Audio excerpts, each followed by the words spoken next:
we continue our study on Narada Bhakti Sutra, a beautiful treatise on Bhakti Shastra by Devarshi Narada.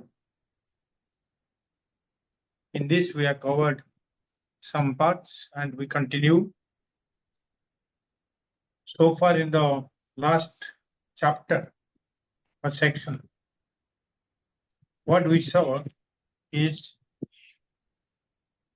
that different rishis, different munis, different swamis, acharyas have advocated the divine love, the bhakti, through various means. And you'll be surprised that these are given by not only by Naradji, but by many other acharyas who are very well known in the field of Bhakti Shastra. They themselves are accomplished acharyas. So, Brahma Kumaris say, not Brahma Kumaris, Brahma Kumaras. Brahma Kumaras, they say that bhakti for Bhagavan is itself the result of bhakti. How beautiful it is. Bhakti for Bhagavan, once you are engaged, you don't require any other result. That itself is a result. Swayam phala rupadeti Brahma Kumara.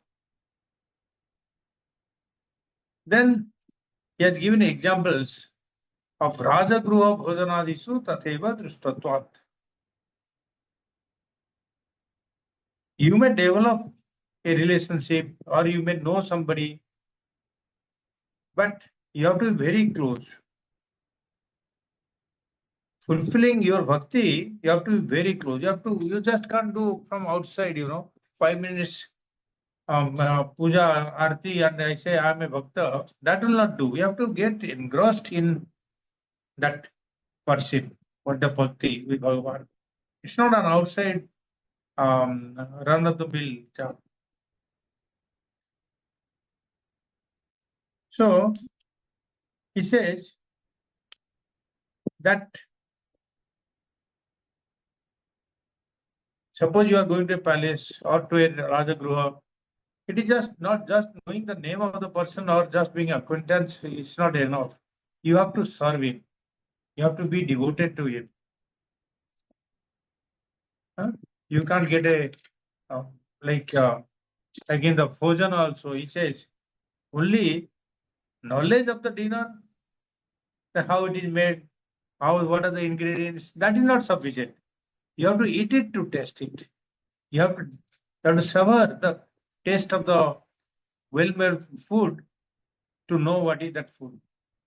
Same way, that divine love, that bhakti has to be, practiced from within.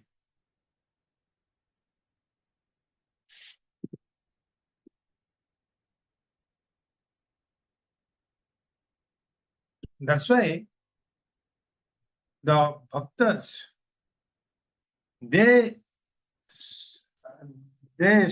seek the love of the Lord, the bhakti. They always, 24 hours a day, like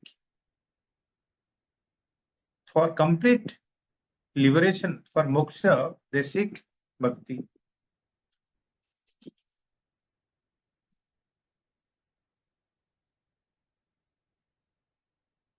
In Narada Panchasaratra, he says, Dharmartha kama moksheshu nesha mama kadachana tad padapankajam swada jivitam diyatam mama.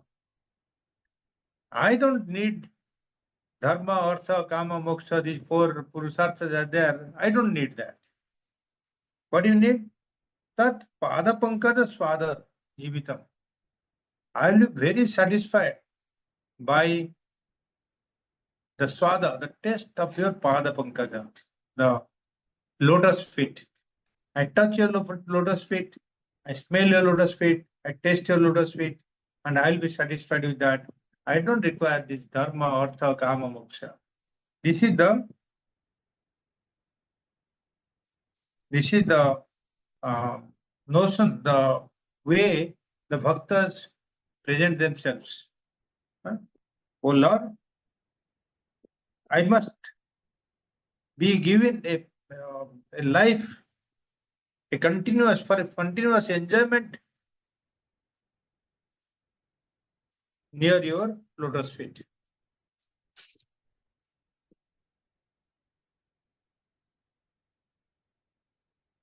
Then comes something different. He says,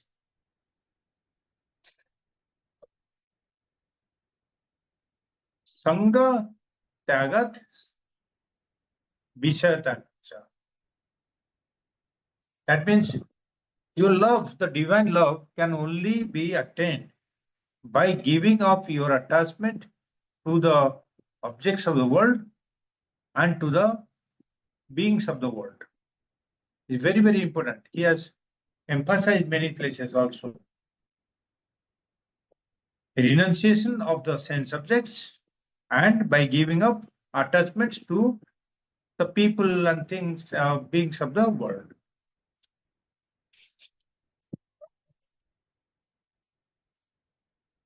Then he says, your devotion can also increase by abhyapruta bhajanat, uninterrupted, tender, loving service to the Lord. Service to the Lord is very, very important. You have to give your time, your efforts, and also your heart.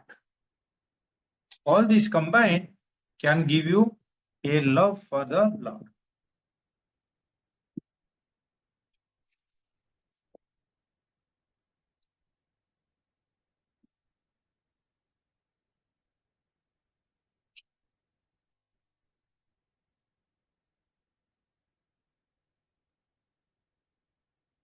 Then he says that the bhajan is okay. Shravan is also okay. But is there a particular time that I should do, or I can do any time? So here, Devarshi says that listening or hearing and singing of the glory of the Lord, even while engaged in worldly activities. This is a very important statement, and it's a deviation from the earlier statements. That even while you are engaged in worldly activities, you can also be engaged in devotional activities. Like I told you, while cooking, you can sing. While walking, you can listen. Huh? You can, I give the example of kirtan in the local train. These are all very, very important because if you cannot set aside a timetable for your bhakti activities, then it's better you do whatever you're doing during that period, you get engaged in this. And it should be a continuous process, And that will increase what? Bhajan, kirtan. Huh? This is the self-effort that you are putting in.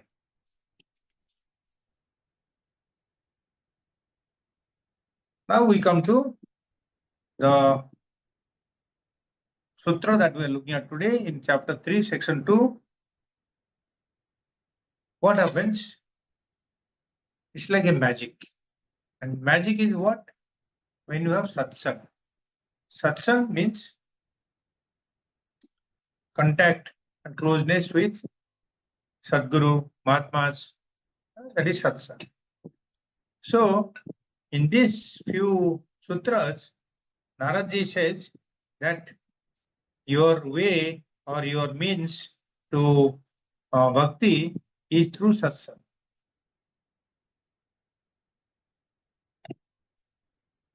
मुख्यतस्तु महत्कृप एव भगवत कृपालेशात् वा. Mukhyatastu means primarily. Mukhyatah.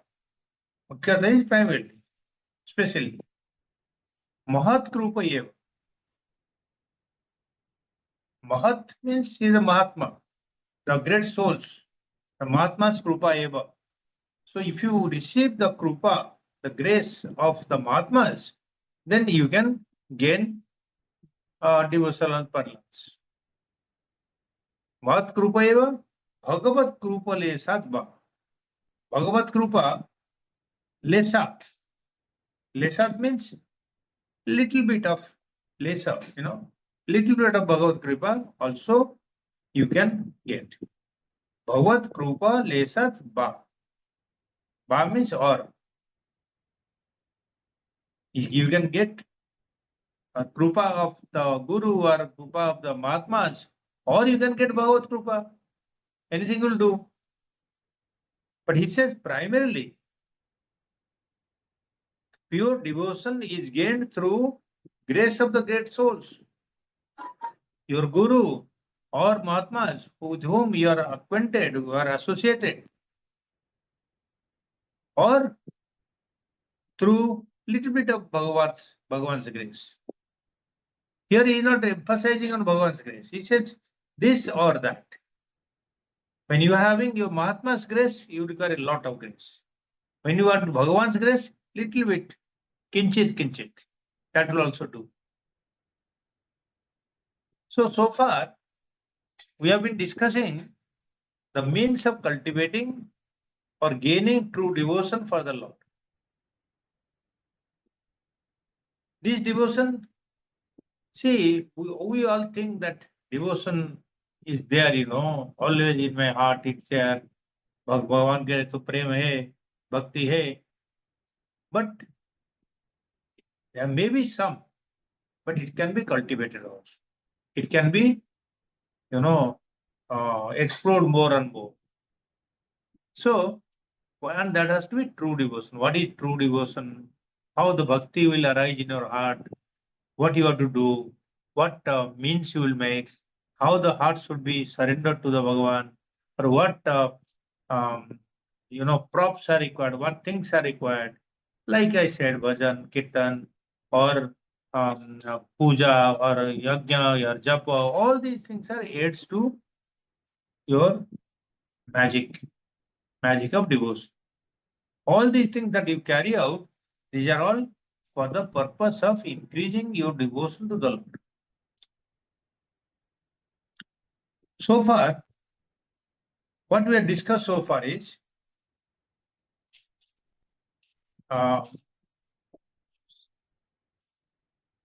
four things we have discussed so far.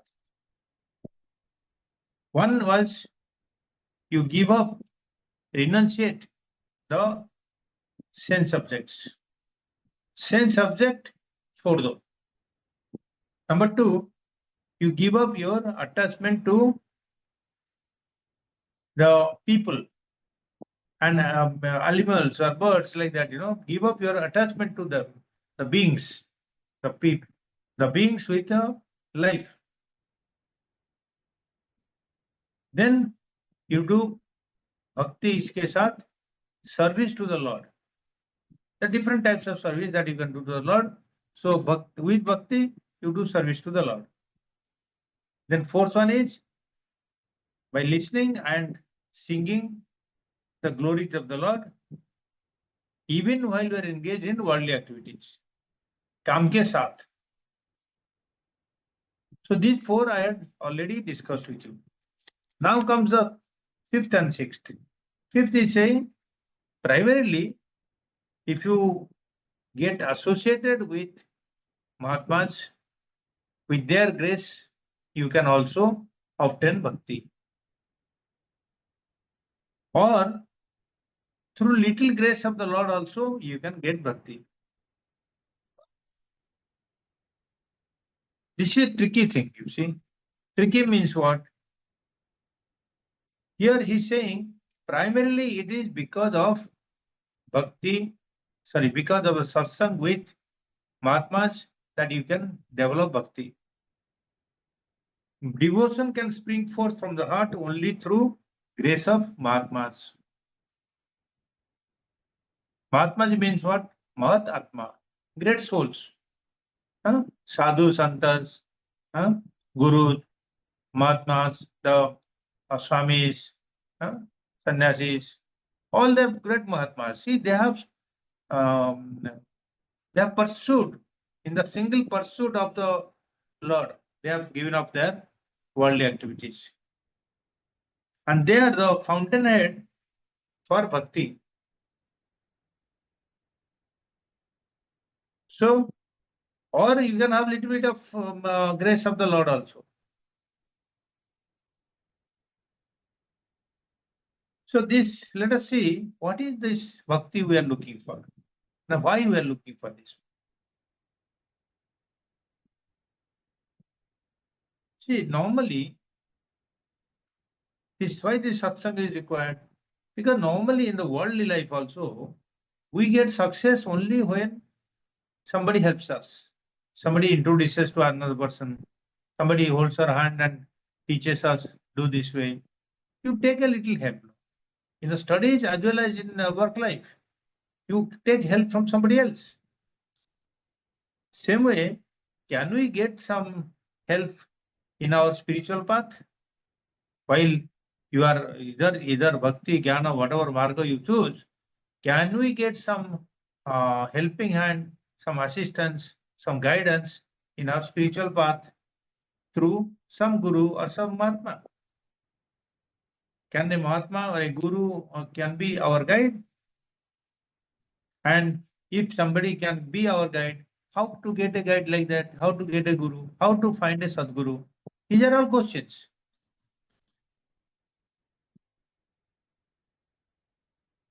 See, external help can consolidate your faith. First, you got to have the faith in you. Then you consolidate the faith and it can inspire you to walk forward. But if there is no help, assistance, guidance from external side, then whatever way you are working, you will get working, and you will get exhausted.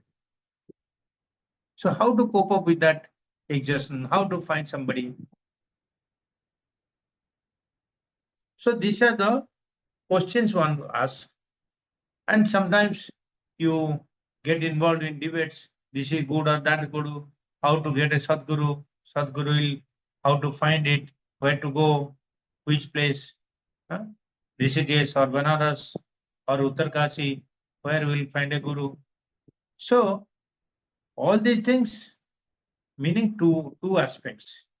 One is the guru available by making an effort. That means I have to do something to find a guru. Is it my purusartha, my self-effort that will get me a guru? Or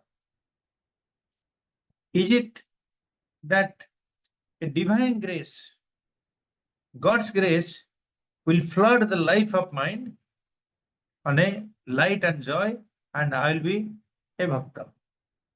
So two aspects. One is I'll make my efforts. I'll go here and there, seek for a guru, and whatever chance I get to meet a Mahatma, I'll meet him and go to different places, maybe Vrindavan or Puri, wherever you go, you can get some Mahatma. You'll get, but is that sufficient? Can I work my path and I get success in my spiritual seeking by making my self effort, purusartha? Or I can achieve this, I can attain this by the divine grace, by the grace of the Lord. So,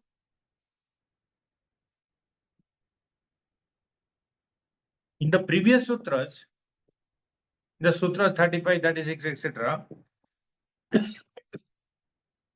self effort was prescribed. That you do bhajan, you do kirtan, you do puja, you do archana, all these was self-effort was prescribed. Now, subsequently, these 38 onwards, what is being prescribed is God's grace. Grace of Mahatma, grace of Bhagavan also. Grace is indicated in next few sutras. Actually, come to think of it, in all religions, in all spiritual fields,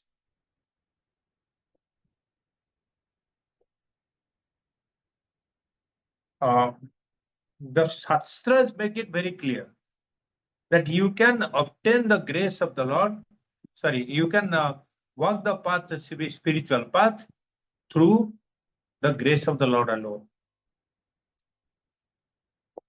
In many other religions also, they say, like, ask and it shall be given to you. That means you make an effort, you ask, and it will be given to you. Or it is said that seek and you shall find. You seek, you will find. So this is an effort by you. Then knock and it shall be opened unto you. These are all from the Bible, Matthew. Ask and it will be given to you. Seek and you will find it. And knock and the door will open for you. These are all ways that the Christianity has told their followers, you make effort and you will get. So, in these statements, when it says ask, seek or knock, these are all self-effort. You do it and you will get it. That is Purusartha. So Purusartha is necessary for spiritual progress. But when it says, it shall be opened unto you, it shall be given to you, you will find it. That means this is with the God's grace, with the Lord's grace, you can get your spiritual success. So this Purusartha as well as the God's grace, they go together. This is what he's saying here.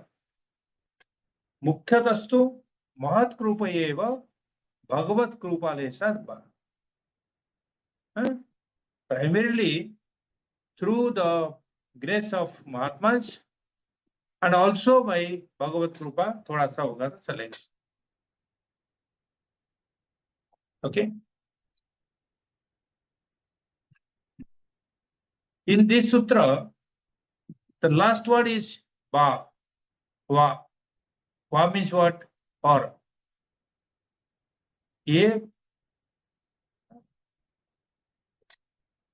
This or that. Means alternative. In our Shastra, in Hinduism, God's grace and Guru's grace are synonymous. Because we treat Guru as one with Bhagavan. Brahmavid Brahmeva Bhavati. The knower of Brahman is Brahman. They are not separate. Whereas in the world knowledge, it's not like that. If I know physics, I don't become physics. Or if I know TV, I don't become a TV. But if I know Brahman, I become Brahman.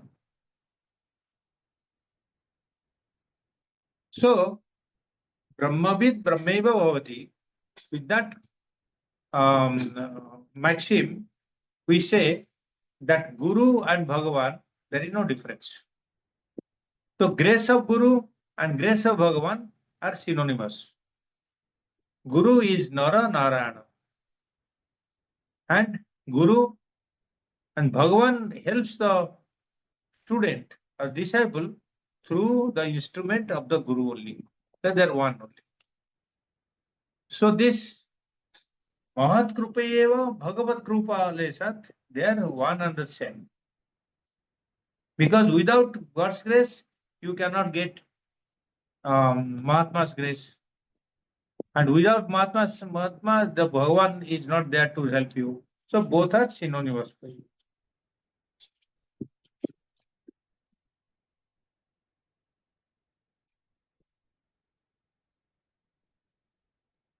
We'll see the next shloka. Not shloka. It is sutra.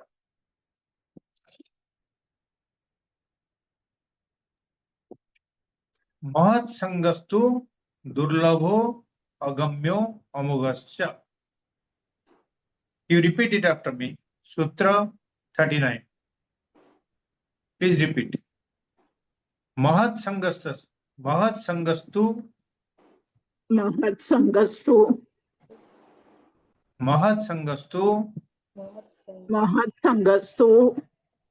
durlabho durlabho agamyo agamyo amoghascha. amoghascha. Mahat sangastu Mahasangastu durlabho durlabho agamyo agamyo amoghascha. amoghascha. So I added this or where there is a apagraha. Yes, that yes is written now. That is avagraha. So there you put or. Otherwise, you can also pronounce as durlavo gamyo mogascha. This can be read as durlavo gamyo mogascha. But for our understanding, I separated it and put or so that we know durlavo agamyo amogascha. Mahat sangastu. Mahat sangha means contact with great souls.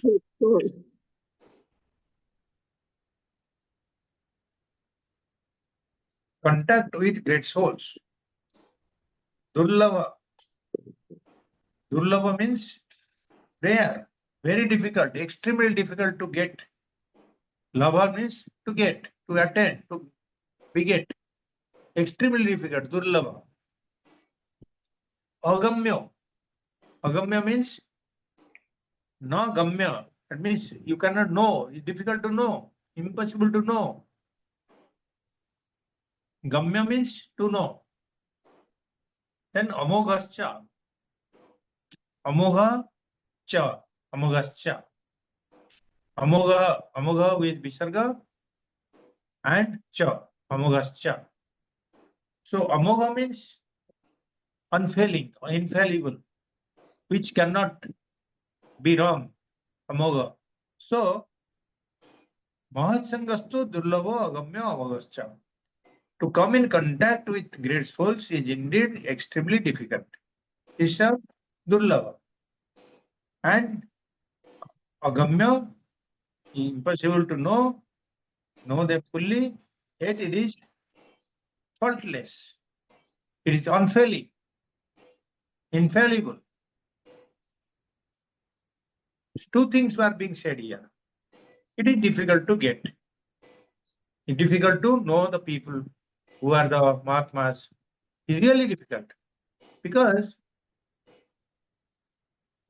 you see, any period of history, you'll find Mahatmas, yes.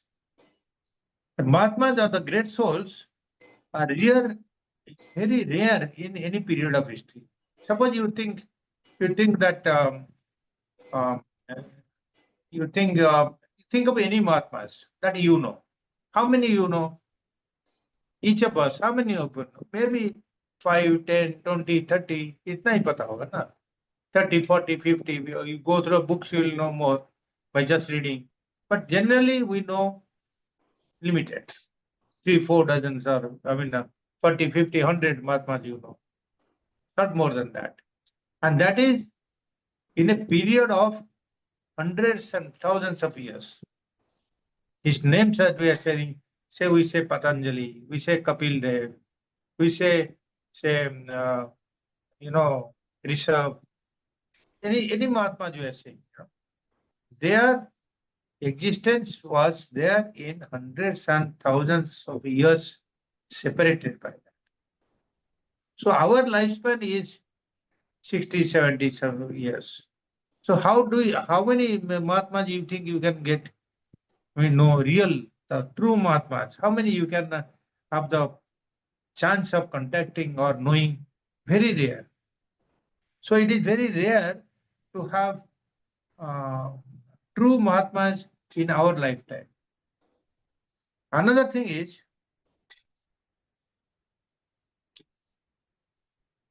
how, so it is very rare that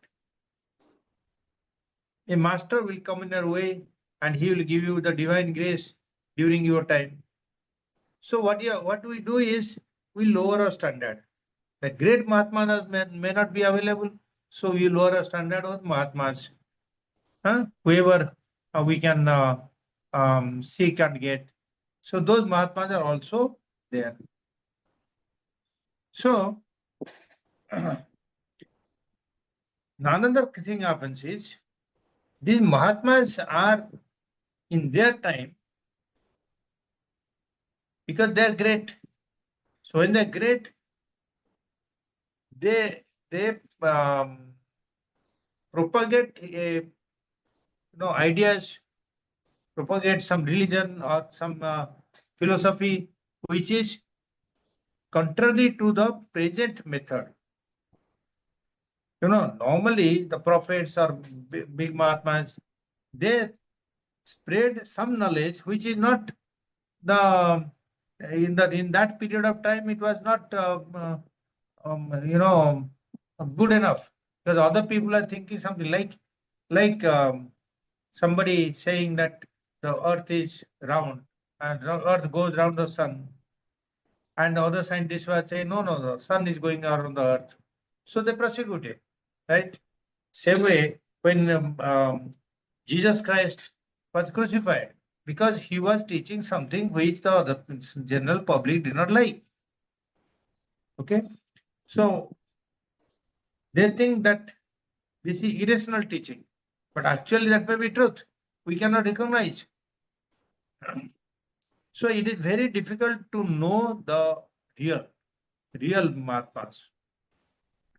This Sutra declares that perfect Mahatmas, the true Swamis, they are rare to meet.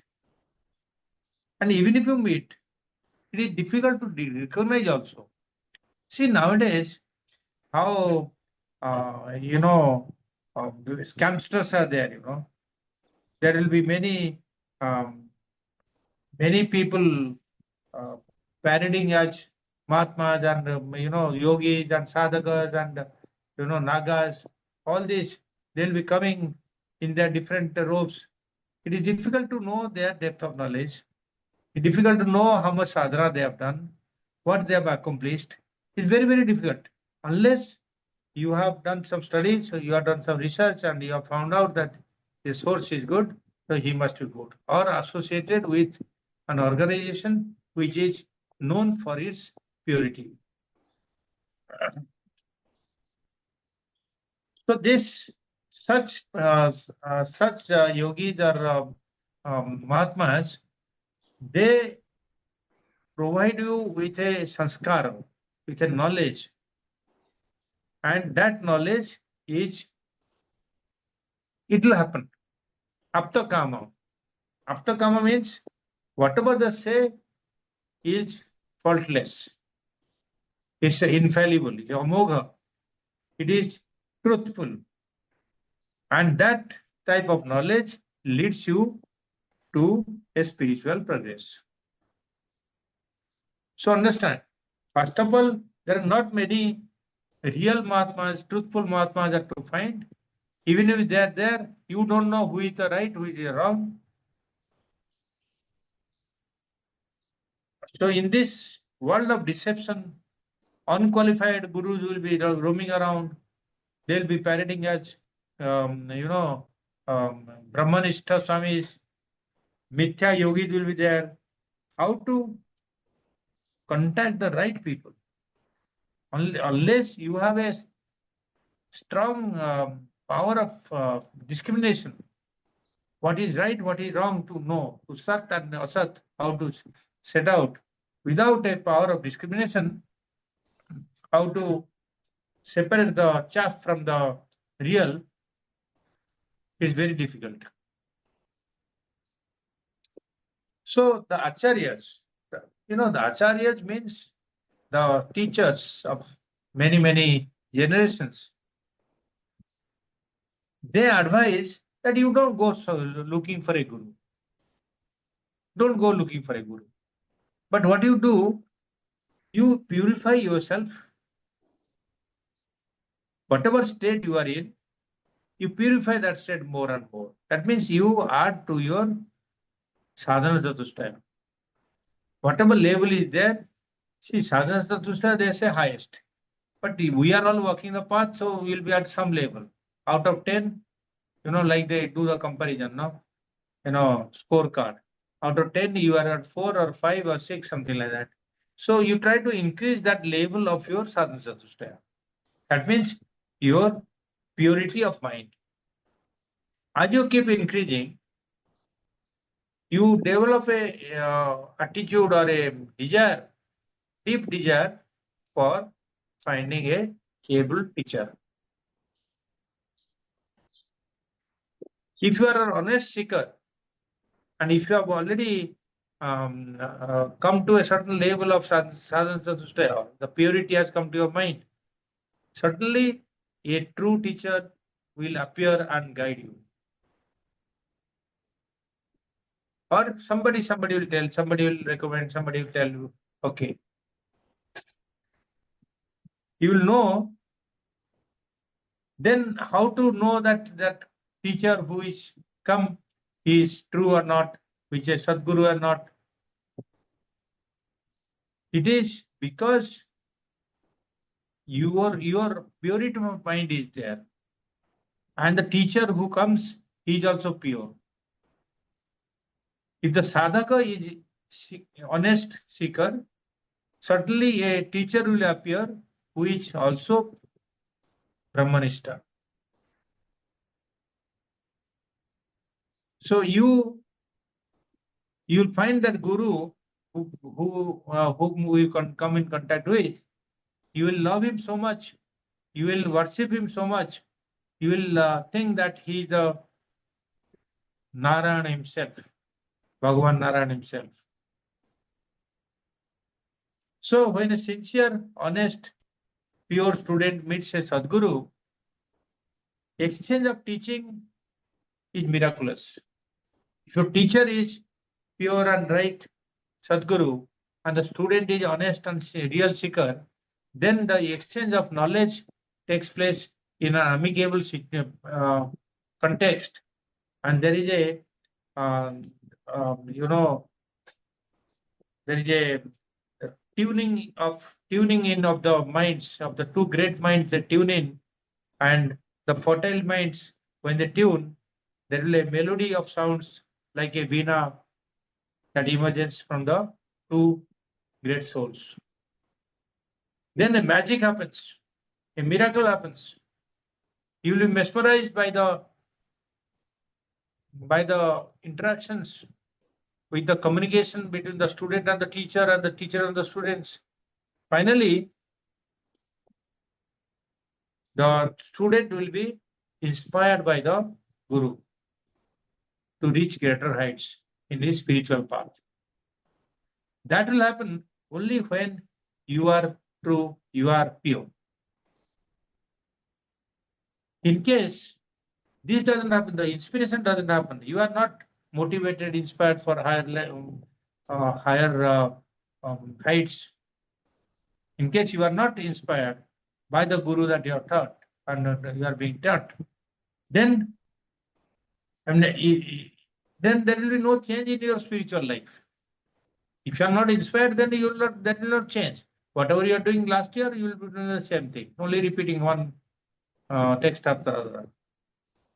If that happens, understand the teacher is not true, or you have not developed your purity of thought. Because you are also to develop your sadhana satsastra to the extent that he can receive the teaching from the master. It's very easy to blame the master, you don't know anything. But you have to be also fit to receive the knowledge. Devarsi Narada declares here that the teachings, the influence of masters, true masters, is unfailing, is helpful, is incredible for all sincere and serious students. Let us first be sincere students, spend more time, more energy for our spiritual sadhana. Then we look for a guru who will be able to satisfy our longings. With this, we'll close the class today and question answers.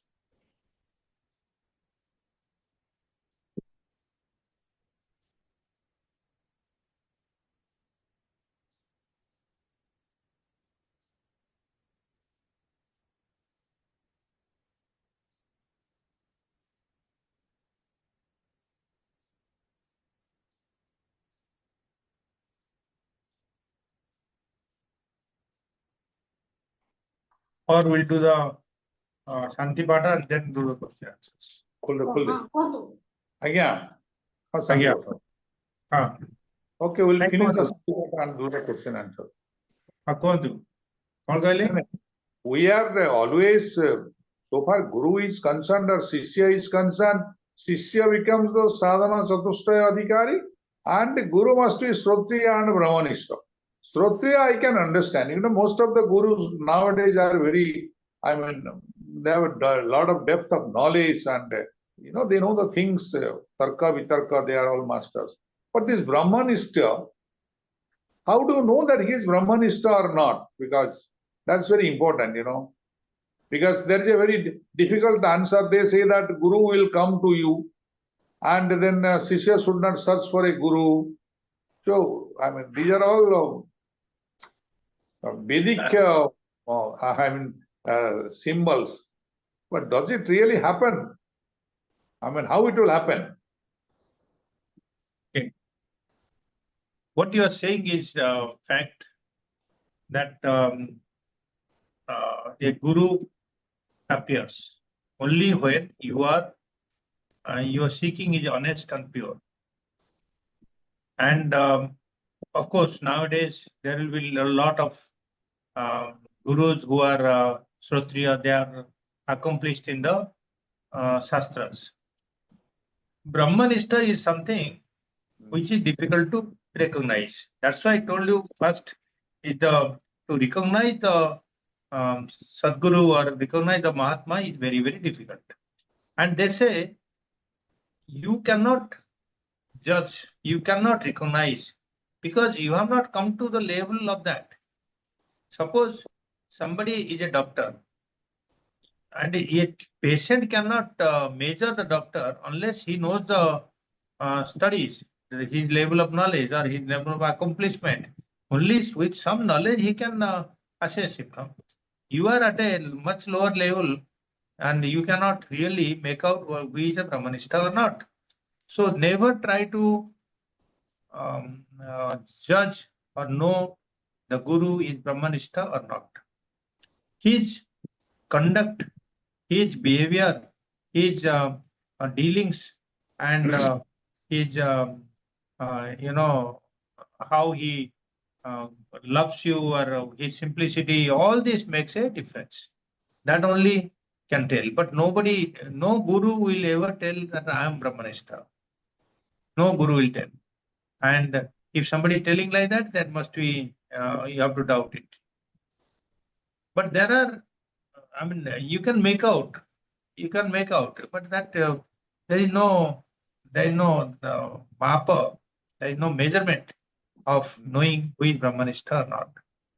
No, my question is, I mean, that is true. But then, see, we are following a Guru, we are with him, we are with his sect, but all on a sudden, Nowadays, a lot of these Kshatriya, gurus, they leave the Mahaguru, to whom or under whom they have really studied or known.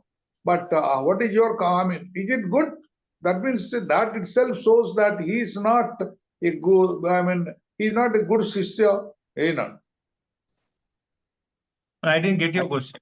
No, my question is, say for example, there is a guru, say Sadguru or Tejomayananda ji.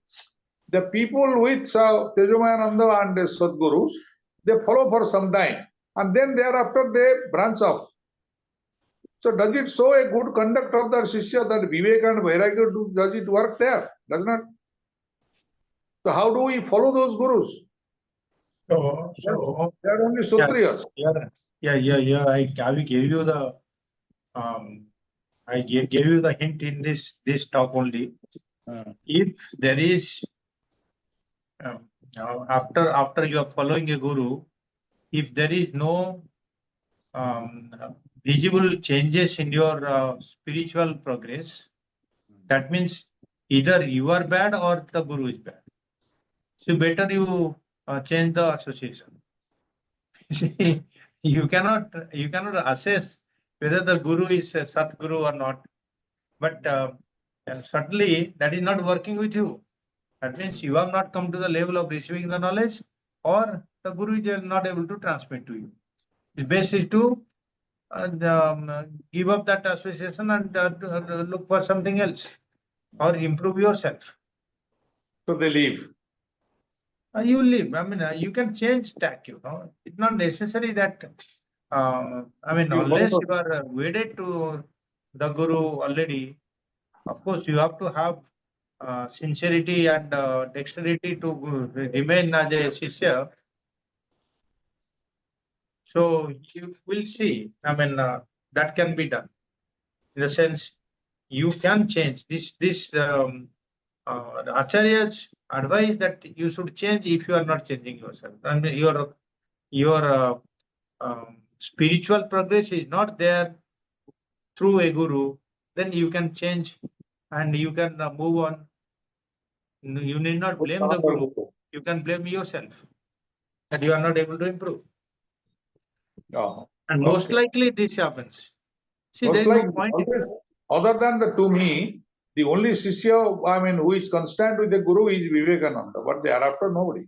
They all change the branch of. They simply branch of. Not correct. Our Guruji is one and the only one who is very. He has remained. Tejomayananda remained with the Chinmayananda, that is true. But Tejomayananda produced so many, but they have all branched off themselves. They have separated, and they have their own cult by now. This is not called a cult. Let us not discuss this. This is a very bad question. I am sorry for asking a question, because we are searching for a guru. So then that becomes, then we will have no choice. We will say that, okay, so he is the guru and we follow. That's all. Yes. So they say no, you will get as per your own purity of thoughts. Okay. Okay. So I close it now.